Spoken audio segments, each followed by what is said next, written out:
All right, and we are live once again. Another House of the Dragon episode in the books, episode 3. We are rejoined by two guests. Welcome back to the show, David. How was your week? We missed you last week. We only did a little short video for House of the Dragon season or episode 2, but good to see you back here. Thank you. Same with you, Mister. I know we texted about it a little bit. I was a big fan of the episode. I know you were a little more reserved than me. All right, let's start right away. So we got episode 3. I believe some sort of the effect you're saying that this is like holy shit moment, like stop what you were doing. So my holy shit moment was, well, I'm assuming you can predict it, but was the Daron, however you say his name, the reveal. I thought that was like a peak Thrones moment. And I will say I saw it coming a little bit.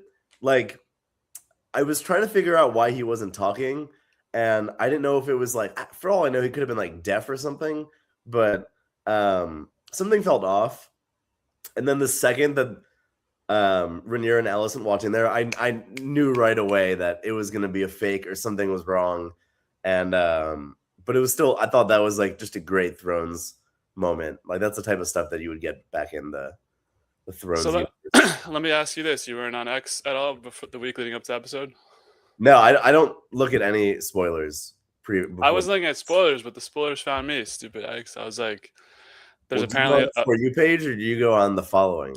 Yeah, I go on the For You. That's a mistake. Okay, so I stay off the For You page for a number of reasons. There was like leaks of, well, not leaks, but like people knew that Darren was somebody else. So I guess that wasn't as big of a shocking reveal to me. So, but what was your like? Why is this one of the best? Where does this rank in the pantheon of the season? So episode 1 we had, obviously. I'd still probably say, I'd probably say second. I'd say episode 1 would be first. I'd say this, and then episode 2. And let me explain why I really liked this episode. I thought this was like the beauty of like the political side of it. It almost was like watching like an episode of like House of Cards or something like that, where this is like the unsexy side of ruling, and especially like Thrones is all about getting to the throne.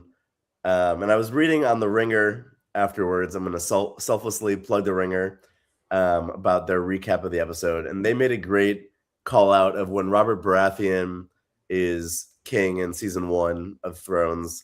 And he's like, it's a lot more fun, or it's, a lot more challenge, whatever exact words were, to take the throne than it is actually to rule the throne. And I thought this was really cool because you were seeing like the not fun parts of having to rule a kingdom. They're out of money, they're out of food, and the people around her, she's dealing with a lot of people that have bent the knee, but they actually respect her and will follow her. And I thought that was like, as a bit of a political nerd, I found that part really cool. Yeah, so I've been seeing a lot of stuff online talking about how there hasn't been like good enough dialogue. Like, I feel like some of the dialogue that people like the most is in Game of Thrones. That's why the people love the show. Have you been feeling that? And do you think this was like a return to form in that term? I would agree. I think I talked about this with you in the first episode that like I think just the characters in this just don't live up to what we're used to with Thrones, and so naturally, obviously, a big part of that is they don't talk as much. And so, yeah, I would agree. I would agree. Fair. Yeah. Yeah, I think now that someone's put that thought in my head, I'm like, I noticed it a little bit more. I haven't really, because this show's better. Like, I feel like this show's much more action. Like, the dragons obviously is insane stuff, but Game of Thrones, you could just, I remember like watching the characters just randomly talk when they're like going to grab that White Walker and do their dumbass shit, but it was like so awesome. Yeah. All right, well, we already went through the big kind of moment of the episode is the fake Darren plot. You didn't see it coming. I saw it coming a little bit, but let's rewind a little bit. So, we talked about Ormond Hightower in episode 1, but looks like he's going to be a big part of this season. Seemingly he's in Tumbleton. I don't know if was that part of the next time on, or if they mentioned that in the actual episode. But they did mention that, yeah. Yeah, so I watched the preview for the next episode, which I have not done for the rest of the episodes this season so far. And they're like painting him out. He had this like maniacal laugh in the preview. And I could be wrong, and he could end up being like pretty badass and everything. Part of me feels like he's a little bit. Oh, it's raining right now. Part of me feels like he's being forced as a villain because they've gotten rid of the alternatives. I could be freezing cold taked, and a week or 2 weeks from now or 3 weeks from now, I'm like, this guy is legendary all-time Thrones villain. But for now, I'm like, feels a little forced.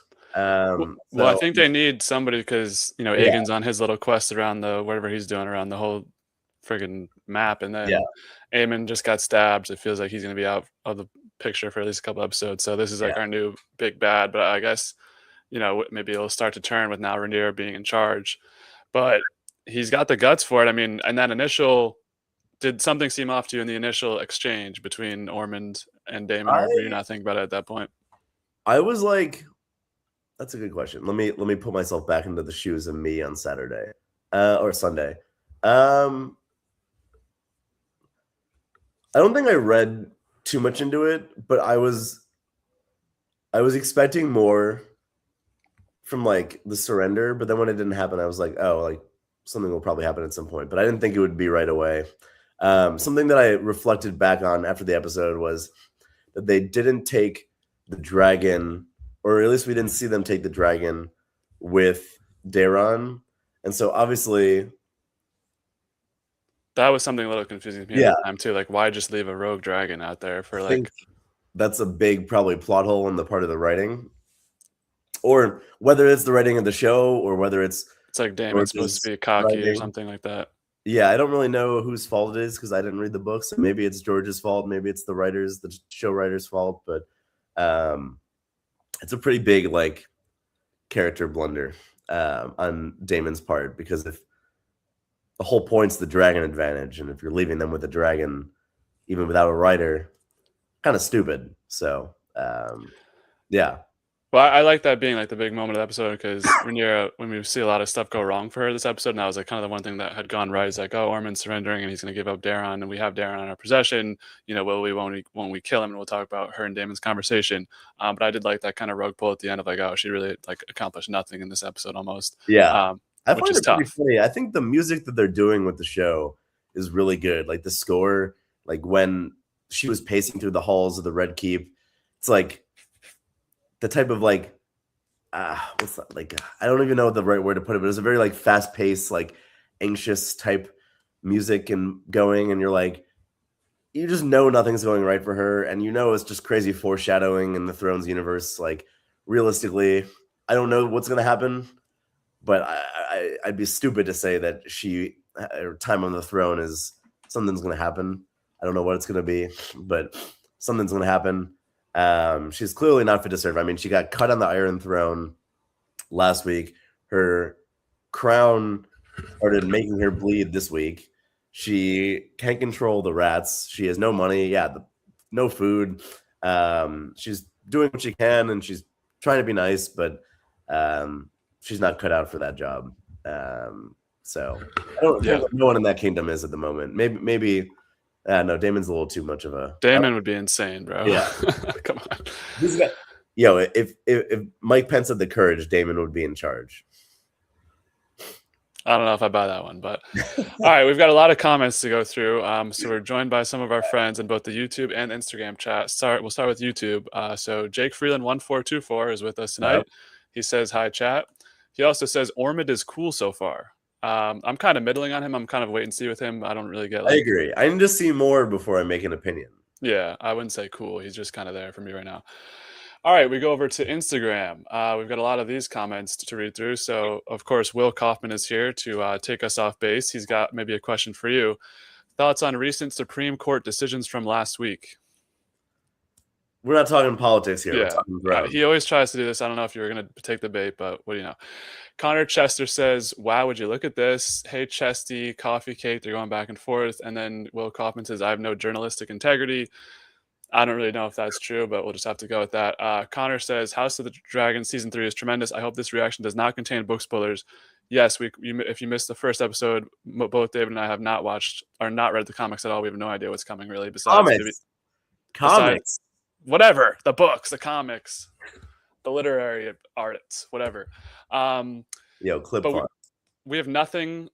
We have no idea what's going to happen. And also, well, maybe besides some of the stuff that's mentioned in Night of the Seven Kingdoms and Game of Thrones, if you remember that far back, but who knows? Well, I do remember in Game of Thrones. Can I say a line from Game of Thrones?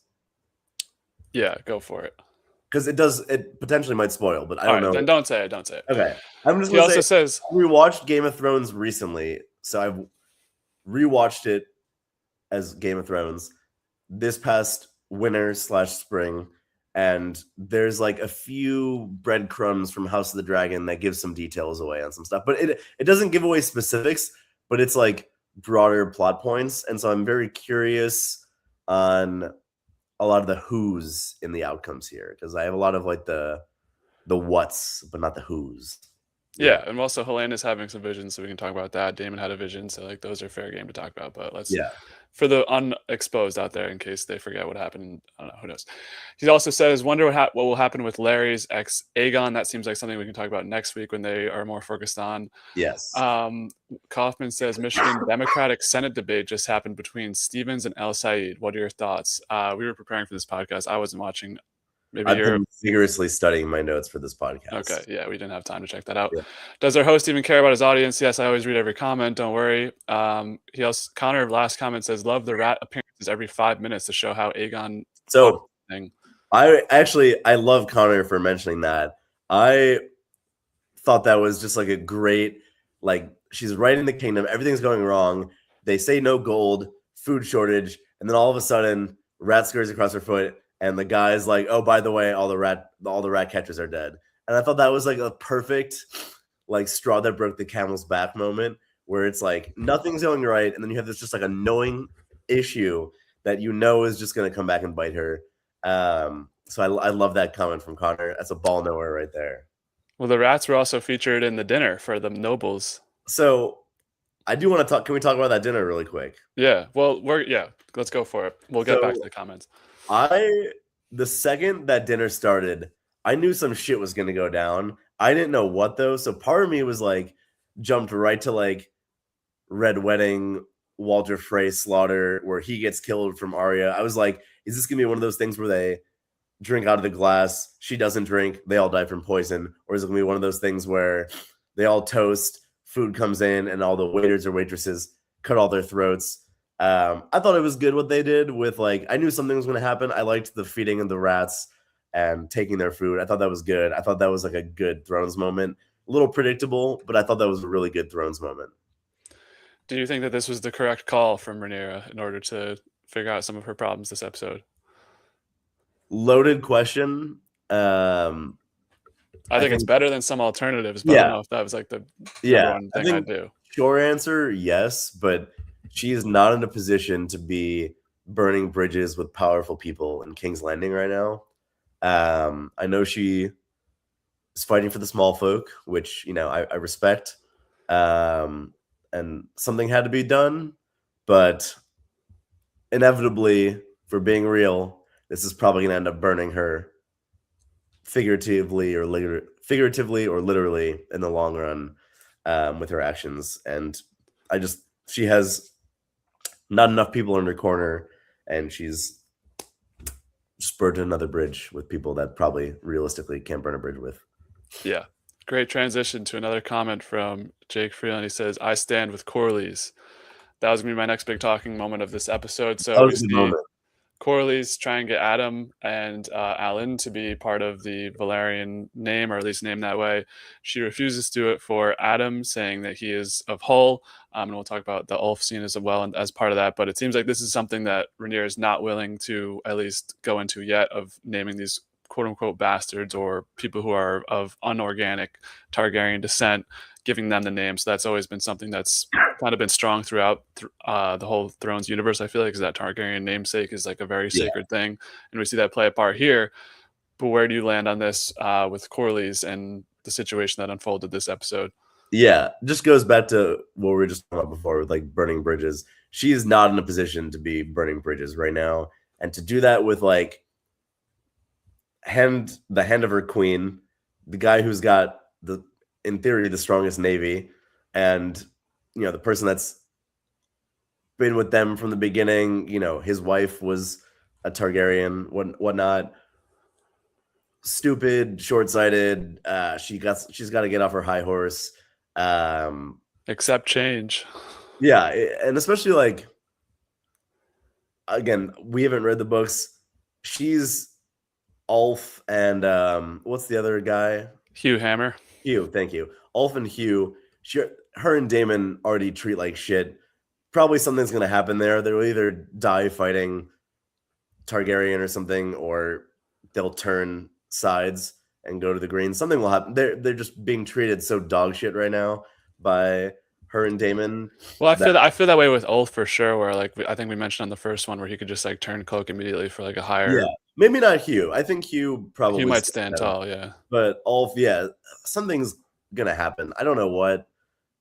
I could easily also just see him dying in battle, but I feel like last season they were like trying to build up his character, and you kind of like knew something was going to happen. And he gets a dragon, and you're like, oh, like something's going to happen. Maybe something will. I'm underwhelmed by him. I like Hugh. Adam, I like, but I haven't seen much of him. And Alan, obviously, we talked about in the first episode. I really like. So I thought that was stupid of Rhaenyra not to just. Yeah. Also, Alan just went off in the Battle of the Gullet. Like he carried that shit. He's the reason they basically won that battle. Yeah. Maybe not one of the reasons. I disagree with Rhaenyra's decision. I think it's just you got to just give him it for now, and then like who really cares? They all have dragons. I mean, for Ulf, I can see that being like, all right, you're not gonna be a Targaryen, but to name Adam a Valerian, like, does it really matter that much to you? I don't know. I disagree with that. Agreed. So the second part of this is Corlys calls Lucerys, Joffrey, and Jacaerys all bastards. Nothing happens to him. Where like I thought that was a very quick cut of like, did something bad just happen? Did I miss a scene? Because we remember the last time that happened, Daemon had his brother's head. So yeah, what do you think potentially is to come with this relationship? Is it going to be turbulent from here on out, or are they going to be able to reconcile it and figure it out, or is this something that won't be able to be fixed? First off, I loved that scene. I was like, Corlys, she needed to hear that. She needed to be humbled a little bit. What do I think will happen? I mean, he's in too deep with her side to do anything. I mean, he's lost children to the battle or this civil war and everything. Like, he's in too deep. I don't know what's going to happen. I think they probably will reconcile, but it's going to be frosty. Realistically, at some point, Adam and Alan will get acknowledged, and this whole thing could have just been avoided. I think it'll be a frosty reconciliation, and it'll just be like they both have to deal with that, the fact that they're each other's best option. I could see it being like a Corlys, like being like, oh, so now you want to do it, like type where it's like really desperate for Rhaenyra to get them back on their side or whatever, something like that. Losing the battle, maybe Adam's ran away or something, and Rhaenyra's desperate. Yeah, I can see that for sure. All right, so some more comments. Speaking of Hugh, we did see his wife is in Tumbleton. That is where Ormond is at right now. So maybe some potential like cause for Hugh to do something crazy next episode or the next couple of weeks, depending on what Ormond's up to over there. That means Hugh probably dies in Tumbleton. Is probably what that means. All right. At least that's what New Rock Stars told me. I don't know New Rock Stars, but shout out to them. Connor J is also with us, chatty. All right, so let me see if there's anything else. Oh, Connor on the Instagram chat also said, I love David too for many a reason. Miss you. Hope Carolina is treating you well. Yo, Chesty, you're my GoPro. I'm going to shoot him a text after this. I missed that. All right, that's nice of you. All right, so we've got some more things to talk about, some more brief things. So one of the biggest moments to me of this episode, and not many people are talking about this, is the conversation between Daemon and Rhaenyra, where he's like, we could be living like we are gods. You know, we need to go capture the people with wings on the edge of the earth.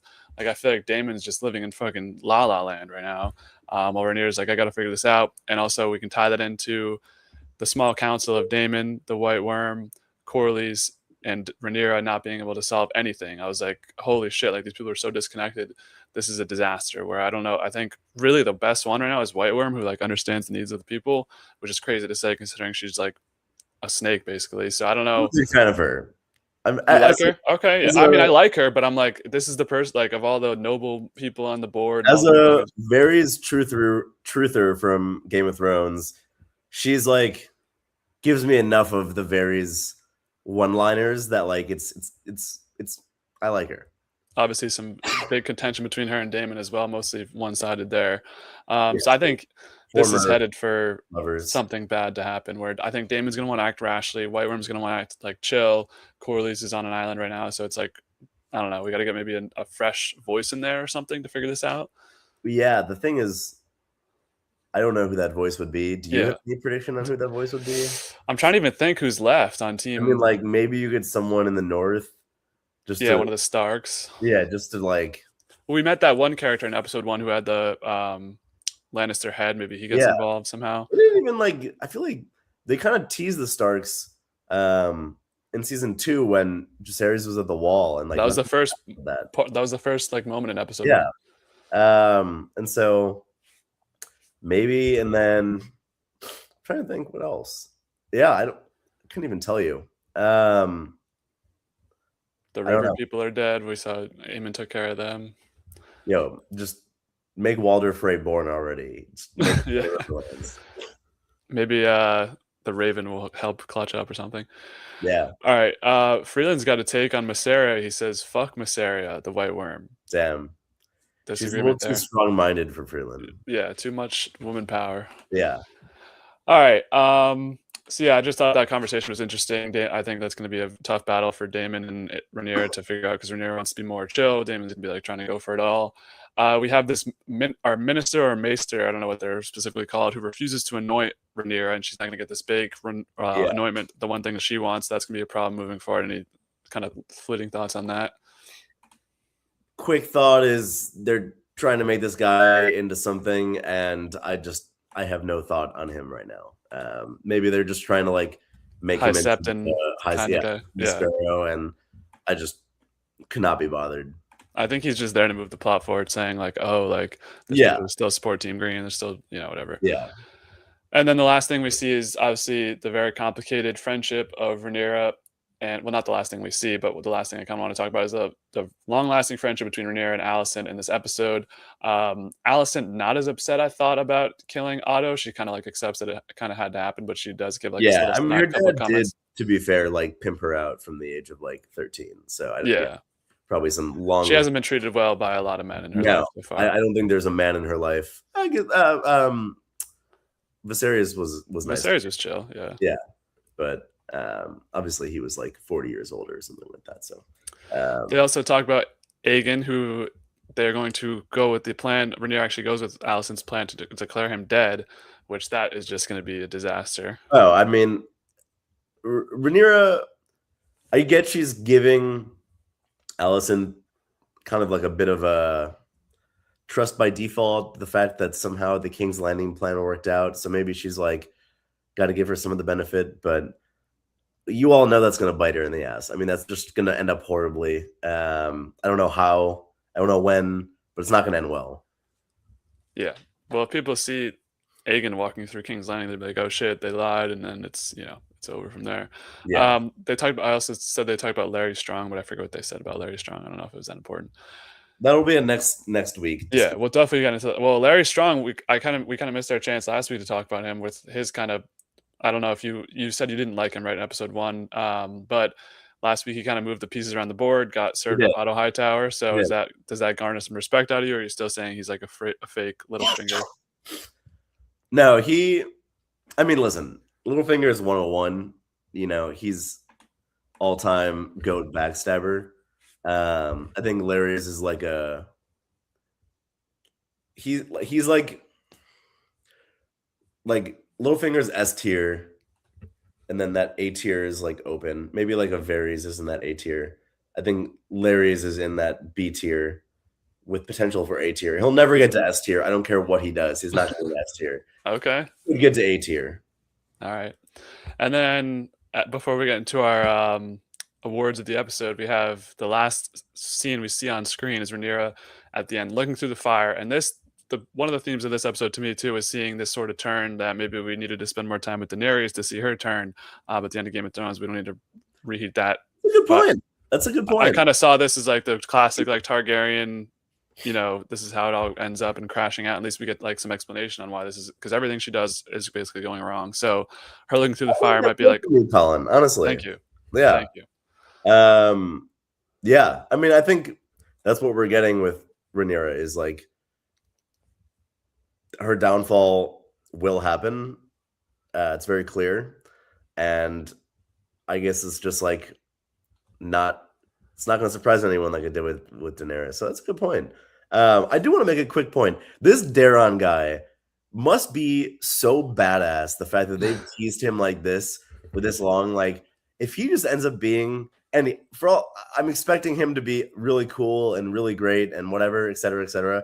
If he ends up being like a nothing or like a letdown, this is going to go down in like an all-time like Thrones universe blunder of like hype for nothing. So I wanted to make that point because I feel like they've really built him up to be like this god. I remember people are talking about him at the end of season 2 too, and we haven't even really got to spend any time with the real Isn't Darren he yet. like, I guess he's younger than Aegon and Aemon, so he's probably, I'd say he's like mid-teens right now. Yeah, right? probably like 15 if I had to guess. Yeah, I don't know. And like I'm skeptical. So we'll see. I mean, we still got. Well, we're almost at the halfway point, but we still got a season and a half to figure out the Darren lore. Correct. All right, so let's get to our accolades of the episode. Starting with the biggest winner of episode 3. I'll start this off. For me, there was one winner, and it was Ormond Hightower. I mean, he scammed Daemon, who is, you know, a lot of people glazing Daemon right now, accurately so. But Ormond pulled one over on his head and goes into Tumbleton. I don't know what he's up to, but it seems like maybe Kristen Cole will link up with him next episode or something like that. So I don't know. He could have something cooking there. Aaron Hall. There you go. Oh, okay. Yeah. Oh, yeah, because he's talking to the witch, whatever. Yeah. Well, I don't know. He's in Tumbleton. I don't know what he's cooking, but I'm going to give him a tentative winner of this episode. I don't know if you thought the same way. Tentative winner, I think, is the perfect way to put it. I don't know who else really won, and who else, like, you could say the Rats. The Rats won. Yeah, the Rats won. Well, they've been winning. Actually, no, they didn't, because a lot of them were then fed. Yeah. I would maybe Massaria for like getting. Honorable mention would be like Massaria for getting really like care about the small. Would be a crazy hot take to say Alicent, kind of ish. I mean, she's a winner, but I don't know if she like actively did anything. Not biggest winner, but yeah. I think she's like honorable mention winner. Her stock's up. Yeah, stocks. Well, I mean, everyone on Team Green is a stock up after this because it just feel like this is like how Team Black's gonna fumble the bag, basically. Yeah, I mean, Rhaenyra is just. It's like, you know, wartime leader versus peacetime leader. Like, it seems like I don't think she's even a great wartime leader, but she's a good wartime leader. She clearly way in over her head when it comes to actually being able to run the kingdom so far. I could be wrong, but so far. I mean, it's probably tough initially, so we'll have to see how it continues on. All right, so let's hear your biggest loser of episode 3. I mean, it has to be Rhaenyra, but I'll give a different answer to kind of like spice it up a little bit. Okay. I love Daemon. I made it clear that I'm a Daemon truther. He's like the only character I like in this show. But how do you not capture that dragon when you're taking this kid as a prisoner? Like, that realistically will probably go down. I could be wrong. Right now, off the top of my head, that will probably go down as the biggest blunder in the whole show. Is like, if he takes that dragon, then this whole Tumbleton thing will never happen. And if it does, it's over in like 10 seconds because they have like 4 dragons they could just unleash. So I think that's just going to end up being like the biggest blunder. And I would also say maybe the biggest losers are the writers, because how do you not do something about that? Because that's just like serious overlook. So those are the 2 biggest losers. Yeah, well, maybe it's on purpose. Who knows? Yeah, the 2 I had were Rhaenyra and Daemon. I was going to say probably Rhaenyra is just the obvious one, but then Daemon getting duped. I also think not only by the dragon, but also getting duped at the kid. Like, he probably has seen this kid at least growing up a little bit. I don't know, but I think he just saw the white hair and was like, "Oh, that's him for sure." Yeah. All right, it's time for favorite character. So I thought that for me, this was a complete Rhaenyra episode. So I went with Rhaenyra as my favorite. Kind of a basic answer. But I did like some moments from Corlys. Obviously, that big moment at the end, calling Rhaenyra on her ship. I don't know if that was a big enough Corlys episode for me to say he was my favorite of this episode. So I just gave it to Rhaenyra. Kind of a basic answer, but I feel like this wasn't really a this was one of the more focused House of Dragons episodes we've ever seen, where there aren't many different people going off doing many different things. It's kind of just like Rhaenyra dealing with different people. So I gave it to Rhaenyra. Yeah, but that's kind of a basic answer. But your favorite? I like Rhaenyra. She just, I don't love her like I love Daenerys. I would say my favorite of this episode. Short answer would be no one. If I had to give someone, I'd probably say Corlys. I really like that he called Rhaenyra out on the double standards. There you go. All right. And we'll kick it back to you. Least favorite character of episode 3. The thing is, I didn't even really have like a least favorite character this episode either. You start, and then I need to think of a good answer. So I got a hot take. I've said people have been glazing him. I'm going with Daemon. I feel like Daemon was like being very rational this episode. Kind of going way too far with this. Like, we're gonna capture the world. Like, and like 2 days into the office, we're like, all right, we're gonna take over the world now. Like, chill out, take it slow. We have these small problems we have to deal with, and also him getting duped was annoying, just in terms of both the dragon and just completely mistaking the kid, screwing that up, like the one chip they had. So I gave it to Daemon. I'm a Daemon truther. He's probably my favorite character in the show, but I thought this was a pretty weak episode out of Daemon, after probably one of his best episodes last week. That's a fair answer. I'm still trying to think of my answer. I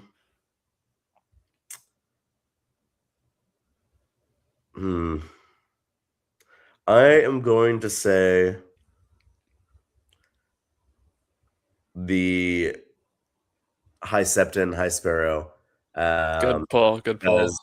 I just think that they are trying to make him into something that he isn't, and he just should have said yes. And I also didn't like the High Sparrow from Game of Thrones, so I'll just say I don't like him either. So. Yeah, screw that guy. Keep politics out of religion, or vice versa, whatever the saying is. Correct. All right, well.